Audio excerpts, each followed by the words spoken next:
Doyen, est-ce qu'avec la militarisation des esprits aujourd'hui, on ne court pas un risque aussi que tout soit confondu? Non, on ne peut pas le dire. De toute façon, le Mali traverse une période assez difficile de son histoire. Les récents événements ont été très difficiles, assumés par le peuple malien. Cette réaction de mobilisation est tout simplement une déclaration du peuple malien de dire au monde entier qu'ils n'accepteront jamais une nouvelle recolonisation de leur pays. Ça, c'est l'acte posé par le peuple malien au gouvernant de mieux le comprendre et de mieux intégrer cette participation de ce peuple dans la construction d'une défense nationale commune. Oui. On a dit et ressassé longtemps sur ce plateau, le premier élément de la défense d'un pays, c'est le peuple.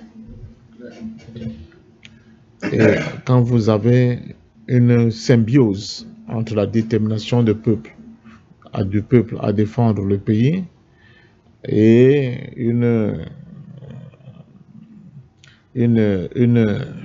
cohérence avec les forces armées, surtout les forces de défense et de sécurité du pays, ça devient fluide du point de vue du renseignement, ça devient fluide du point de vue des opérations, ça devient fluide du point de vue de l'anticipation de ce qui peut se faire. Ce qu'on avait constaté lors des dernières attaques contre le Mali, c'est qu'on a l'impression que cette chaîne de coordination était rompue. Parce que ce qui s'est passé au Mali n'est pas explicable. Parce que 7 villes ont été frappées au même moment, de manière simultanée, avec une violence incroyable.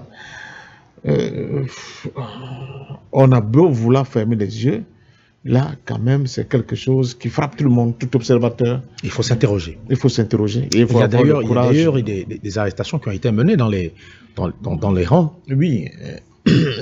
Comme au tout début, Fanga l'a dit tout à l'heure, quand il y avait, je crois, c'est Yero Loa debout devant les remparts, et qu'on a vu que ces gars-là s'étaient mobilisés pour renverser l'ancien régime et permettre cet avènement de nouveaux pouvoirs maliens dirigés par les militaires, mais que curieusement, à la fin, on se rend compte que les dirigeants, Yoro Loa, je pense par exemple à Ben de Cerveau, je crois que c'est lui que s'agit, il se retrouve en prison. Bon, ça questionne. Il n'y a pas que Choguel Maïga, il y a Ben de Cerveau et d'autres qui ont été aux avant-postes de cette nouvelle révolution qui ont été écartés. Bon, ce sont des symboles. Cela ne signifie pas que forcément c'est eux qui font, mais c'est des symboles qui interrogent. On se pose la question, mais où est-ce qu'on va? Pourquoi ça se passe comme ça? Bon, deuxièmement, une question aussi complexe comme celle de Mali ne pourra pas se résoudre uniquement par les armes. C'est pas possible. Il faudra aussi qu'il y ait des gens qui réfléchissent au niveau du pays et qui amorcent des formes de dialogue. Des formes de dialogue avec certaines composantes du pays et pour qu'on en arrive à des espèces de gentleman agreement, ce que je appelle un consensus républicain pour sauver le Mali. Nous avons vu parmi les troupes du JNIM, le fait qu'il y avait une bonne partie de ces armées du JNIM qui parlaient par exemple Peul. Ça veut dire qu'il y a une question Peul qui se pose dans le pays. Comment la jeunesse Peul peut-elle rejoindre aussi allègrement ces troupes terroristes? Si on se limite à dire que c'est des terroristes, ça veut dire qu'on occulte une réalité qui nous échappe et qu'il faut mettre le doigt là et tenter de résoudre cette réalité-là. Ça veut dire que peut-être il y a un malaise au sein des populations civiles dans le pays et qui sont des jeunes qui rejoignent facilement ces groupes terroristes qui déstabilisent le Mali. Donc vous avez du sud du Mali, là c'est bon, on a Bamako, il peut avoir ces mobilisations, mais quand vous commencez à monter au niveau, par exemple, du centre de Mali, du nord du Mali, ce n'est plus la même réalité. Donc, il faut une cohésion, il faut reconstruire une cohésion nationale. Et vraiment, tout à l'heure, Fanga parlait que de l'osmose armée peuple. Mais moi, je dis toujours la stratégie de référence qui a montré que s'il n'y a pas cette alchimie entre le peuple et l'armée, vous n'allez pas loin. C'est le Vietnam. Et le commandant en chef des troupes vietnamiennes, qui s'appelait Général Giap, il a écrit un excellent livre, il faut le lire.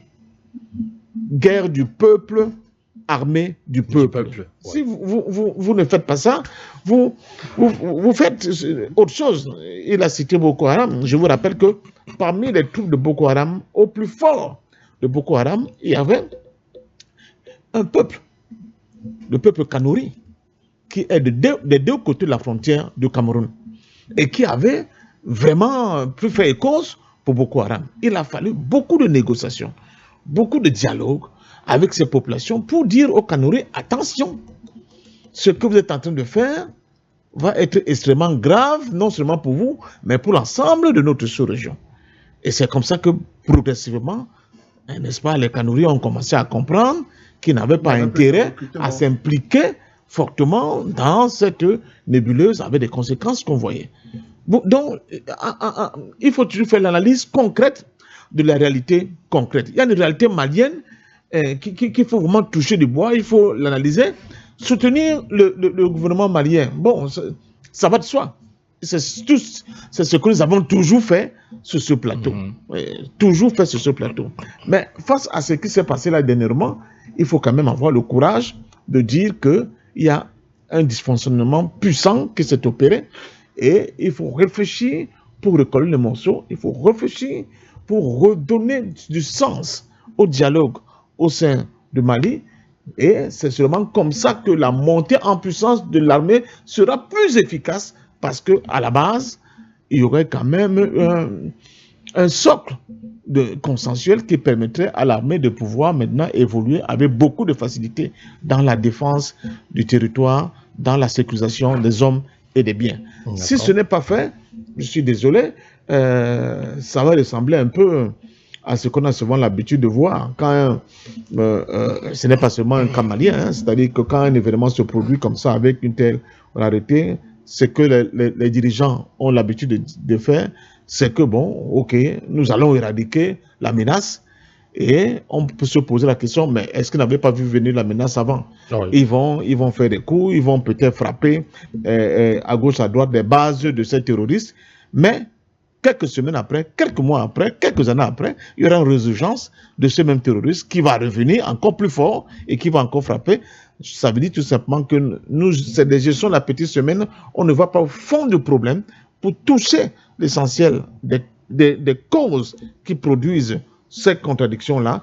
Il faut toujours aller au fond des problèmes, toucher les causes de ces contradictions pour être capable de les éradiquer. Mais une fois de plus, nous le disons, nous sommes de tout cœur avec le peuple malien et nous espérons que très rapidement, le Mali va trouver des solutions pour que les images que nous avons vues, que les actes qui ont été posés, que la disparition d'un grand Africain digne comme le général Sadio Camara ne se reproduisent plus, parce que ça, je peux vous dire, l'onde de choc, la disparition de Sadio Camara, jusqu'à l'heure où je vous parle, les Africains sont toujours groggy parce qu'ils ne comprennent pas comment cela a pu arriver.